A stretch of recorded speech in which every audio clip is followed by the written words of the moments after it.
Hi Ben, how are you doing? I have done this little video for you to go with your Christmas present. So hopefully you have received a copy of Deltora Quest by Emily Rodda. This came recommended to me from a lady in the library who said that she knows loads of kids that are really, really into them. So I'm hoping you haven't read it before. If you have, I'm sorry, but I hope that maybe you really like it and you want to hear it again. There's a whole series of them. This is the first in all of the series. So if you do like them, then hopefully maybe I can buy you some more for your birthday and other special events. I'm going to read some of it to you. Just going to see how we get on, really. And then you can read the rest of it. I don't think I'm going to read the whole book because there's over 120 pages. And maybe you don't want to hear me waffling on that long anyway. I'm going to do it in chapters. So when I get to the end of the chapter, I'll stop it. So if you want to listen to little bits at different times, then you can. You might want to read it, just listen to it just before bed, or I don't know, if you're a bit bored of mum, really. I hope you had a good Christmas. I suppose it was Emily's first proper Christmas, you know, that she remembers and got involved and everything, so that was nice, I'm sure. She probably just played with the paper. But I hope you got some cool presents and had lots of dinner and you were a good boy for your mum and dad. So yeah, I'm going to make a start then, if that's okay. So it's written by a woman called Emily Rodda. And this one's called The Forests of Silence. I have a bit of my tea, I think. Oh, Auntie Lizzie just made it for me. It's alright, a bit weak. Not very good at making strong tea. Really quick dunk, see if I make it any better. Oh, you can fast forward through all this bit anyway. Okay. Chapter 1. Part 1, The Belt of Deltora. Chapter 1, The King. Jared stood unnoticed in the crowd, thronging the great hall of the palace. Jared stood unnoticed in the crowd that was thronging the great hall of the palace. He leaned against a marble pillar, blinking with tiredness and confusion. It was midnight. He had been roused from his bed by shouts and bells. He pulled on his clothes and joined the crowds of noble folk surging towards the hall. The king is dead, the king is dead, the king is dead, people were whispering. The young prince is to be crowned at once. Jared could hardly take it in. The king of Deltora, his long plaited beard and his golden robes, had died of the mysterious fever that had kept him to his bed for the last few weeks. Never again would his deep, booming voice be heard in the hallways of the palace. Never again would he sit laughing in the feasting hall. King Alton was dead. Like his wife the queen before him, the fever had taken them both. And now Endon will be king, Jared thought. He shook his head, trying to make himself believe it. He and Endon had been friends since they were young children, but what a difference there was between them.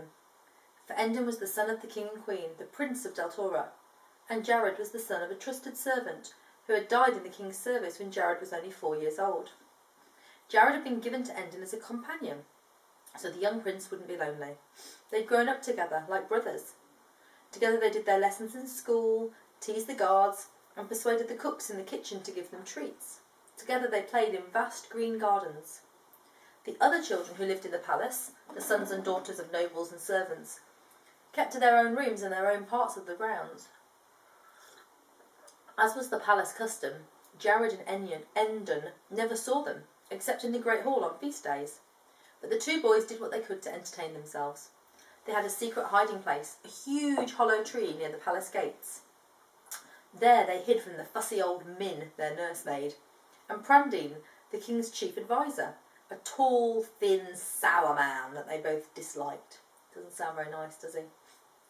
They practised archery together, playing a game called Aim High, where the first to shoot an arrow into the topmost fork of the hollow tree would win.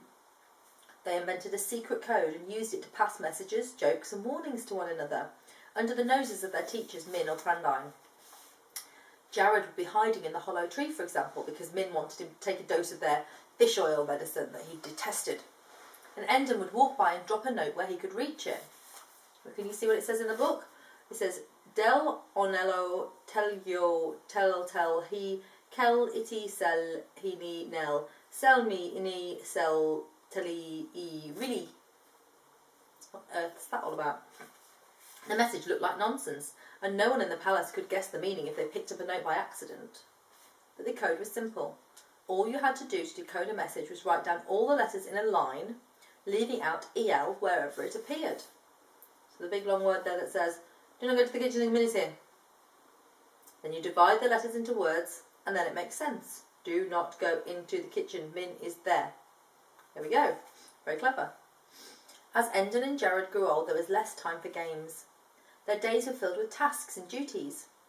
Much of their time was spent learning the rule, the thousands of laws and customs by which the royal family lived. The rule governed their lives. They sat, Endon patiently, and Jared not so patiently, whilst their long hair was plaited and twined with golden cord, according to the rule. They spent hours learning to hammer red-hot metal into swords and shields. The first king of Deltora had been a blacksmith, and it was part of the rule that his art should be continued. Each late afternoon they had a precious hour of free time. The only thing they were not allowed to do was to climb the high wall that surrounded the palace gardens, or go through the gates to the city beyond. For the Prince of Deltora, like the King and Queen, never mingled with ordinary people. This was an important part of the rule. It was a part that Jared sometimes was tempted to break. But Endon, quiet, dutiful and obedient, anxiously begged him to not even think about climbing the wall. It is forbidden, he would say. And Prandine already fears that you are a bad influence on me, Jared. He's told my father so. If you break the rule, you'll be sent away. And I don't want that. Jared didn't want it either. He knew he would miss Endon sorely. And where would he go if he had to leave the palace? It was the only home he'd ever known. So he tamed his curiosity, and the city beyond wall remained a mystery to him as it was to the prince. The sound of the crystal trumpet broke into Jared's thoughts. He turned, like everybody else, towards the back of the hall. Endon was entering between two rows of royal guards in pale blue uniforms trimmed with gold. Poor Endon, Jared thought. He is grieving. He wished he could be beside his friend to comfort him. He had not been summoned. Instead, the chief adviser Prandine stalked at Endon's right hand. Jared looked at Prandine with dislike. The adviser looked even taller and thinner than usual. He wore a long purple robe and carried what looked like a box covered by a gold cloth. As he walked, his head poked forward, so he looked like a giant bird of prey. Endon's eyes were shadowed with sadness, and he looked very small and pale in his stiff silver jacket, with its high jewelled collar. But he held up his head bravely, as he had been taught to do so.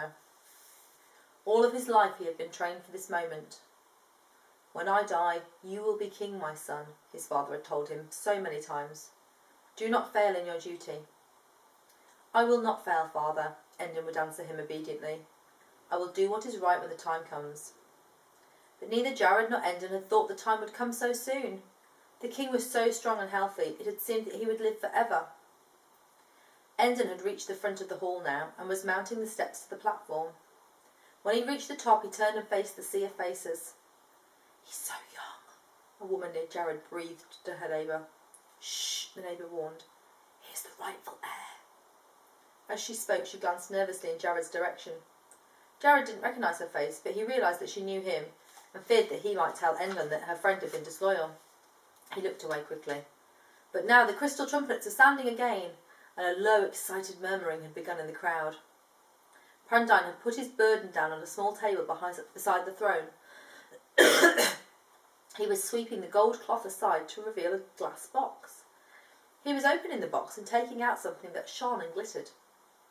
The magic belt of Deltora. The crowd gave a sigh, a hissing sigh. And Jared too caught his breath. He'd heard about the belt since his earliest childhood, but he'd never seen it before. And here it was in all its beauty and mystery, an ancient object that for thousands of years had kept Deltora safe from invasion by the evil Shadow Lord, who ruled beyond the mountains. Hanging between Brandine's bony fingers, the belt seemed as delicate as lace, and the 7 huge gems set along its length looked like beautiful decorations. but Jared knew that the belt was made of the strongest steel, and each of the gems played its own special part in the magic that protected Deltora. There was the topaz, the symbol of faithfulness, gold as the setting sun. There was the amethyst, symbol of truth, purple as the violets that grew by the blankets of the river dell. For purity and strength there was the diamond, clear and sparkling as ice. And for honour there was the emerald, green and luscious grass. And there was the lapis lazuli, I don't know how you say that, the heavenly stone, midnight blue with pinpoints of silver like the night sky. Then there was the ruby for happiness, red as blood, and the opal, symbol of hope, sparkling with all the colours of the rainbow. The crowd seemed to hold its breath as Prandine bent to loop the belt around Endon's waist. The advisor's fingers fumbled with the fastening. He was standing well back. He almost seems afraid, Jared thought curiously. I wonder why. Then suddenly the fastening snapped close, and his question was answered. Prandine sprang backwards, and there was a cracking sound, and at the same moment the belt seemed to explode with light. The gems blazed like fire, lighting the hall with their rainbow brilliance, and the people cried out and turned away, hiding their eyes. Endon stood with his arms upraised, almost hidden by the flashing, darting light. No longer was he just a boy with sad eyes. The magic belt had recognised him as the true heir to the throne of Deltora. He, and he alone now, could use its mystery, magic and power. But will Endon use them, Jared thought suddenly. Did his father use them? Did his father ever do anything but follow the rules laid down ages ago? He watched as the fires of the gems slowly died to a twinkling glow. He watched as the young kids took off their belt and handed it to Prandine. He watched as the young king took off the belt and handed it to Prandine. He watched as Prandine, smiling now, put it back in its glass case. Jared knew what would happen to the belt now. As the rules stated, it would be carried back to the topmost room of the palace tower. The door of the room would be locked with 3 gold locks. 3 guards in gold uniforms would be outside that door. And then life would go on as before. Prandine and the other governing officials would make all the real decisions affecting the kingdom. The king would attend ceremonies and feasts and laugh at the clowns and acrobats in the great hall, practice archery and the blacksmith's art. He would sit for hours whilst his hair and one day his beard were plaited. He would sign endless documents and stamp them with the ring that bore the royal seal. He would follow the rule. In a few years he would marry a young woman chosen for him by Prandine, a daughter of one of the noble families, who had also spent her life inside the palace walls. They would have a child to take Endon's place when he died, and that child was also wear the belt only once, before again it was locked away. Now for the first time in his life, Jared wondered if this was a good idea. For the first time he wondered how and why the belt was made. For the first time he began to doubt the wisdom of letting such a power for good remain idle in a tower room, whilst the realm it was supposed to protect lay unseen outside high walls. He slipped unnoticed out of the great hall and ran up the stairs to the palace library. This was another first for him. He'd never really loved to study. But there were things he needed to know, and the library was the only place he was likely to find them out. It's the end of the first chapter. I'm going to stop the video and then start it again.